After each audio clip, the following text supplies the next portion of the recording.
Hi everyone, welcome back to another day of chit chat with me, your host Waylene. And today we're going to talk about what I feel needs to be discussed in the context of the pandemic.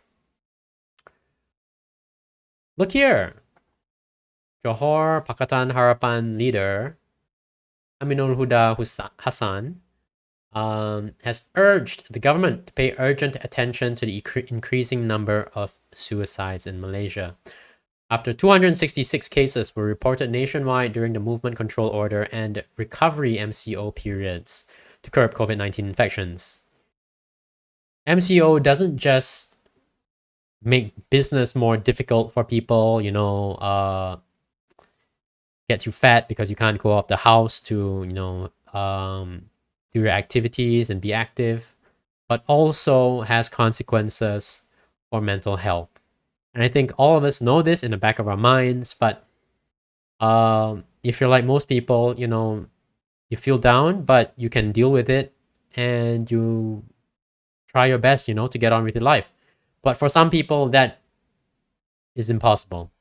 I mean, there are people who are more vulnerable already by their very nature, and perhaps, their livelihoods have been affected, their relationships have been affected. And I want to be sensitive and acknowledge that this is very sensitive. This is a very delicate topic to talk about, but I think it needs to be raised. That is, people need to be aware. This is not only a problem in Malaysia, though. This topic of suicides is a very concerning one all across the world, including where I stay, that is in Singapore.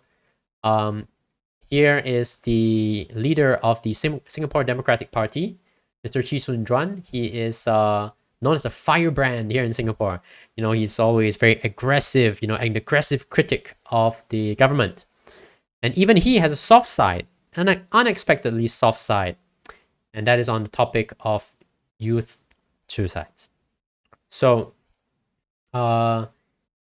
he says, with children of my own who are in this age group, I can't imagine the pain families go through when these young people take their own lives. And as a very generous gesture, he told, the public, I don't know how much I can do to help, but that one more listening ear may be all that matters. If you want someone to talk to, let me know. Drop us a note at bb@yoursdp.org. You're worth more than you think. And this is a very generous gesture, and I think it's a heartwarming thing, stepping outside of politics and helping people who really, really need it. Right? I don't know what the situation is for Singapore this year in 2020, because this news was from, oh no, sorry, this is from 2020, sorry, August. I don't know what the situation is right now, but 2020 is not a good year. We all know that. So it won't be, it won't be an encouraging piece of news. Looking further afield, the same situation appears in Japan.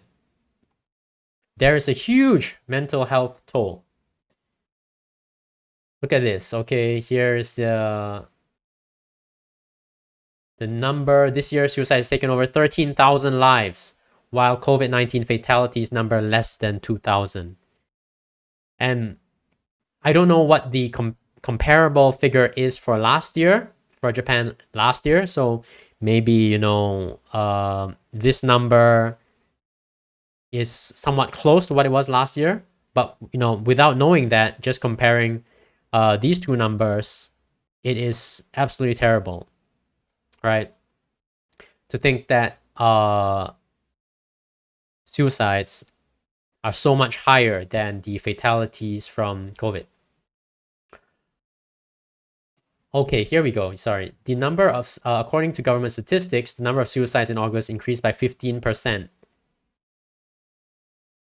So, yeah, this is the number, 15%. And that is extremely concerning. Now,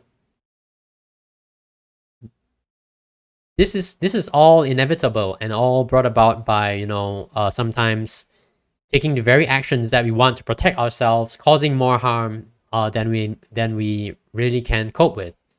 Now look here, in New York and New Jersey, nearly 1/3 of small businesses in New York and New Jersey remain closed since January.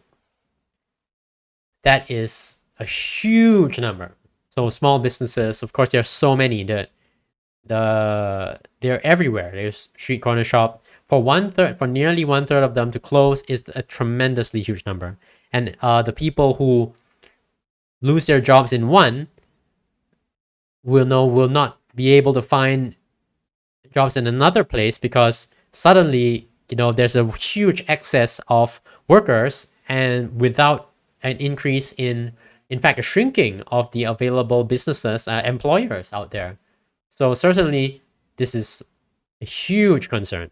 So you can see, I hope I've shown that COVID and the measures that we're taking to protect ourselves are in fact making our lives really difficult for the society as a whole, shall we say. Maybe not for each of us individually, but for society, it is a huge toll. Let me go on a little bit more. So let me give you a little bit of a comparison. Let's see this.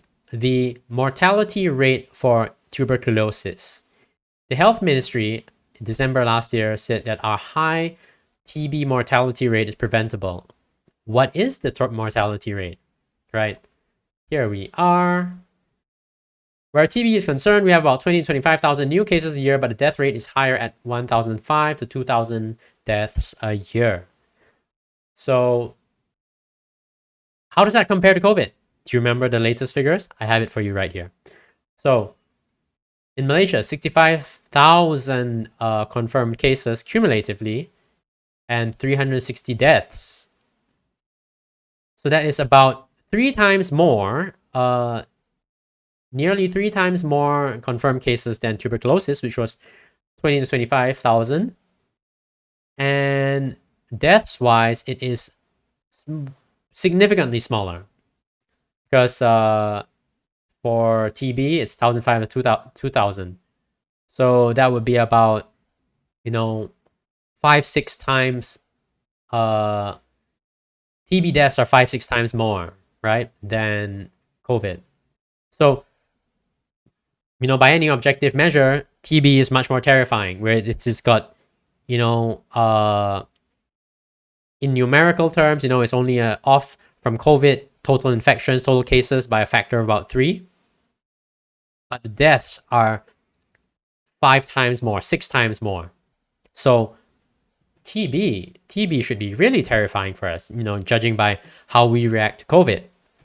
But do you sense that everybody is as scared of TB as they are about COVID? Maybe talk to someone you know. Ask them, like, when was the last time tuberculosis even crossed their mind? Because clearly, the total number of cases in the country are comparable. It's off by a factor of 3. That's not that many. And there are so much more deaths for tuberculosis. But I think I can speak for everybody when I say that, well, this is clearly not as terrifying. So I think what I mean to say is that